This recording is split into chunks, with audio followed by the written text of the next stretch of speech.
সামনে দিকে খাও, গাড়ি যেন একটা প্রথম এটা করার কারণ হচ্ছে এখানে অনেক যাতায়াত করে গাড়ি। বিগত কয়েক মাস আগে এখানে একটা অ্যাক্সিডেন্ট হয়েছিল, দুর্ঘটনা ঘটছিল, মোটরসাইকেল অ্যাক্সিডেন্ট। সেই দুর্ঘটনা ঘটছে এমনভাবে যে একটা রাস্তার পাশে একটা মাসাংটা ভেঙে মোটরসাইকেল নিয়ে চলে আসছে। তারা তো দুর্ঘটনায় একেবারেই অবস্থা খারাপ।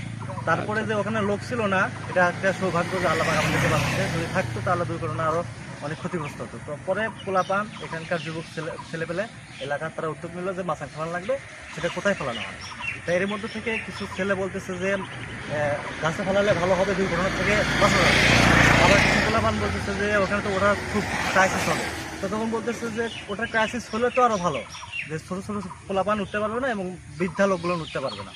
অতএব লোক ছেলেপেলেরা তারা লেখাপড়ার পাশাপাশি রিল্যাক্স মুডে আনার জন্য, একটা মাইন্ড ফ্রেশ করার জন্য এখানে বসে থেকে তারা একটু সময় কাটাবে, তাতে তাদের মনও প্রফুল্ল থাকবে এবং দুর্ঘটনা থেকেও বাঁচবে। এই জন্য এখানে এটা করা। এই বিভিন্ন উদ্যোগ নেওয়ার পাশাপাশি এখানে আরেকটা গাছ আছে, এই গাছও নেওয়ার কথা ছিল। দেখা গেল যে পার্শ্ববর্তী অনেক বাড়িতে একটু সমস্যা হবে, মানুষের কথাবার্তা চলে যাবে। এই জন্য বাবা হলো যে বটগাছে নেওয়া, তারপর এখানে বটগাছে নেওয়া হয়েছে। তারপর থেকে এখানে মানুষ যাতায়াত করতেছে, আনন্দ উৎসব করতেছে, তার মনটাকে ফ্রেশ রাখার জন্য অনেক জায়গা থেকে আসতে ভালো লাগে। বিলটা এটা বাংলাদেশের একটা হচ্ছে চলন বিলের পরে হচ্ছে এই নুরুল বিল নামে পরিচিত, এবং সামনে ফাঁকা আর রাস্তা দুই সাইডে হচ্ছে গাছপালা পরিপূর্ণ। তো এখানে দুটো গাছ আছে, একটা হচ্ছে যে বট গাছ আর একটা হচ্ছে পাকুড় গাছ। এই বট গাছের উপর ছেলেপেলেরা গরমের জন্য তারা এই গাছের উপর মাছাং তৈরি করছে বাঁশ দিয়ে, যা রাতের বেলা কিংবা দিনের বেলা রেস্ট করে। এবং অনেকেই ছেলেবেলা কাজকাম করে আসে, ফুটবল খেলে আসে, জমিতে ফুটবল খেলে আসে, তারপরে মাঠে থেকে এসে শরীরকে জুড়ানোর জন্য এই গাছটা হচ্ছে যে মাছাং ফেলাছে, যার সামনে হচ্ছে যে ফাঁকা এবং বাতাস সবসময় সর্বক্ষণে বাতাস থাকে। এই জন্য এই মাছাংটা তৈরি করা হয়েছে। যা সুন্দর এবং সেফ জায়গা।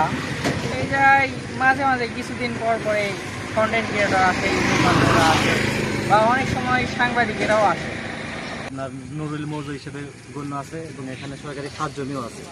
এখানে শুধুমাত্র তা না, এখানে একটা পার্শ্ববর্তী জায়গা আছে যেখানে মানুষ মাঝে মাঝে ঘুরতে আসে। শাপলা বিল বলে আখ্যায়িত করা হয়ে গেছে, আপনারাও জানেন। এটা হচ্ছে পার্শ্ববর্তী, এখানে শাপলা বিল হিসেবে গণ্য করা হয়। এখানে অনেক ফুল টুল হয়, অনেক মানুষ এখানে আসে, বেড়ায়, ঘোরে। এখানে একটা কথা ভালো লাগে যে এখানে অনেক সরকারি জমি থাকতেও আমরা সরকারি কোনো সুবিধা পাই না। এই সুন্দর একটা রাস্তা, এই সুন্দর একটা জায়গা, এখানে অনেক চক্রান্ত চলে।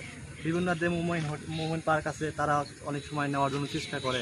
এটা হচ্ছে নিলে তো আমাদের ক্ষতি হবে, কিন্তু সরকার যদি এখানে পদক্ষেপ নেয় তাহলে এটা আমাদের সকলের জন্য কল্যাণকর এবং সুন্দরময় হবে।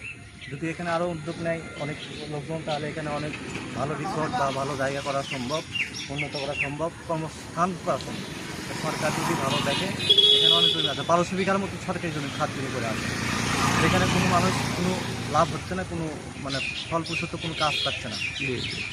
এই জন্য মনে করি আমরা কিছু একটা করি। গাড়ি একটু সামনে দিকে খাও, গাড়ি যেন